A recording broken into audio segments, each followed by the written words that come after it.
Vivemos cercados por aquilo que não vemos. Não por falta de luz, mas por excesso de distração. O invisível nos espreita não como um espectro sombrio das lendas antigas, mas como uma presença silenciosa no coração da realidade.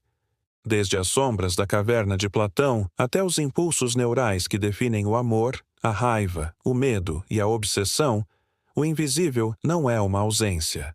É uma força, e, talvez, a mais poderosa. Aquilo que não vemos muitas vezes governa tudo o que fazemos. Invisível é a ideologia. Invisível é o desejo. Invisível é o inconsciente. Invisível é o algoritmo que define o que você lê, o que você sente e até mesmo o que você acredita estar escolhendo por vontade própria. Flagrar o invisível é um desafio ancestral, e a história da humanidade é, em grande parte, a crônica da luta contra as trevas do não revelado. Mas o paradoxo é este: quanto mais tentamos iluminar o mundo, mais percebemos o quanto ainda está envolto em sombra. Os místicos medievais diziam que Deus habitava nas trevas, não as do mal, mas as do incognoscível. Jacob Böhme afirmava que o abismo onde mora o divino não pode ser penetrado com os olhos da carne. Já Jung disse que o inconsciente não é só o que não sabemos, mas aquilo que sequer sabemos que ignoramos. Como então capturar o invisível? Em 1988, 3 estudantes alemães construíram em casa um dispositivo eletrônico que lhes permitia fotografar imagens invisíveis. À primeira vista, isso parece um detalhe curioso, um rodapé em uma história maior, mas, no fundo, é uma metáfora poderosa. Eles não tentaram ver o invisível com os olhos. Eles criaram uma máquina que pudesse captar o que está além da sensibilidade humana. Isso é alquimia moderna. Transmutação do sensível em imagem. O que antes só existia como rumor, sombras no canto do olho, impressões fugidias, agora tornava-se evidência, registro, testemunho. Eles haviam capturado o sussurro do invisível e tornado ele grito. Essa experiência, quase esquecida no tempo, é simbólica. Vivemos tentando fazer exatamente isso, traduzir em forma aquilo que não tem forma, nomear o que nunca foi dito, fixar em símbolos o que é fluxo puro. O xamã que entra em transe e vê espíritos faz o mesmo. O artista que tenta pintar a angústia que lhe corrói os ossos também. O psicanalista que tenta decifrar o sonho de um paciente, o físico, que tenta provar a existência de partículas subatômicas com rastros em câmaras de bolhas, o poeta que dá corpo à ausência com palavras que sangram, todos estão de algum modo tentando flagrar o invisível. Mas o que é o invisível em nossa vida cotidiana? Não são apenas espectros, almas penadas ou forças além da física.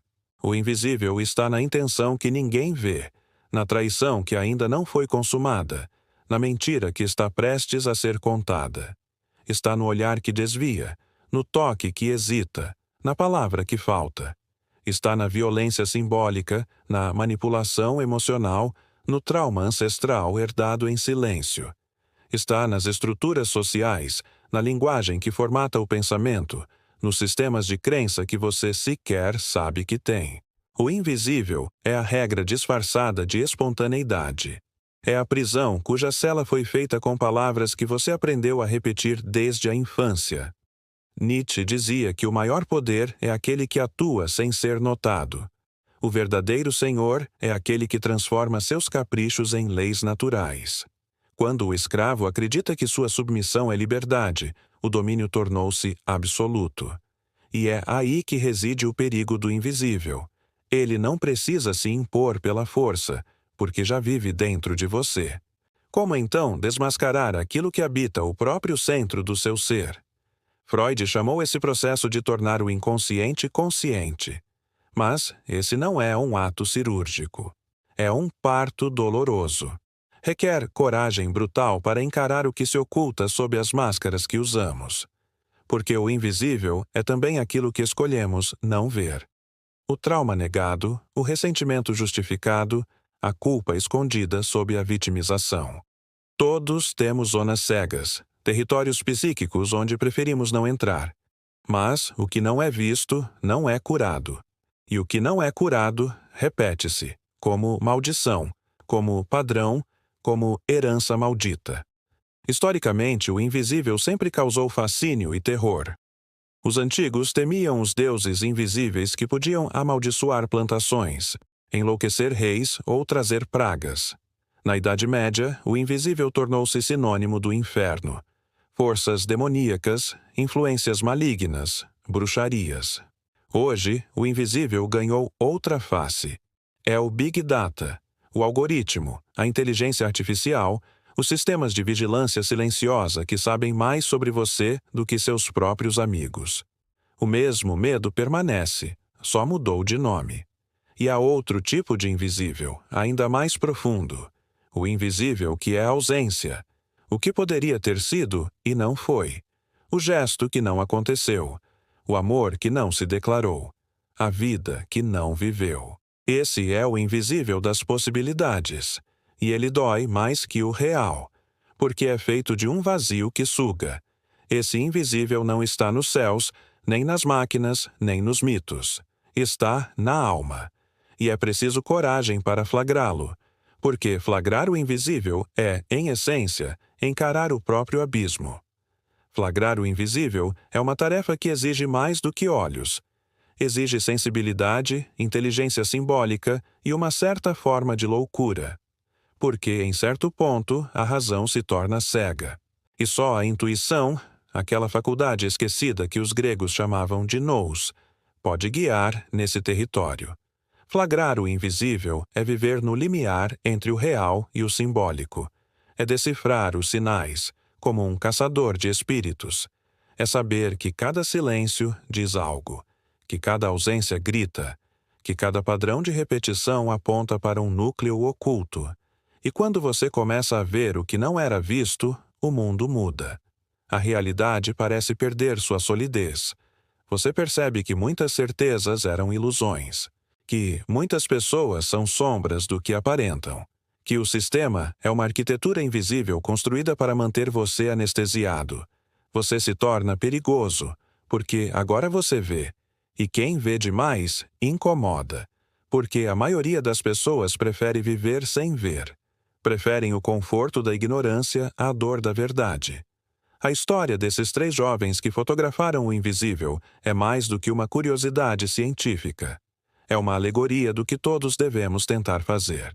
Criar nossos próprios dispositivos, internos, espirituais, psíquicos, tecnológicos, simbólicos, para capturar aquilo que foge aos olhos, para revelar o que está por trás do véu. Porque, como dizia Rainer Maria Rilke, o visível é apenas o caso do invisível. A civilização depende disso. As grandes revoluções começaram quando alguém ousou flagrar o que ninguém via. Quando um Copérnico desafiou o céu. Quando um Darwin desafiou o criacionismo. Quando um Jung desafiou a psique racional. Quando um Orwell revelou o império da vigilância antes mesmo dele existir. Todos esses foram flagras do invisível, e cada um deles pagou um preço. Mas é esse o chamado. Ver o que ninguém vê. Sentir o que ninguém ousa sentir. Dizer o que ninguém quer ouvir. Porque só assim há verdade. Só assim há liberdade. O invisível continuará governando enquanto for ignorado. Mas o instante em que é flagrado, mesmo que por uma fração de segundo, é o instante em que o domínio treme. Talvez esse seja o papel do mago, do filósofo, do cientista, do artista, do visionário. Não apenas apontar para o invisível, mas torná-lo forma, carne, palavra, imagem, para que o mundo desperte, para que o espírito dormido se erga, e para que finalmente possamos viver de olhos abertos, mesmo que isso custe a paz.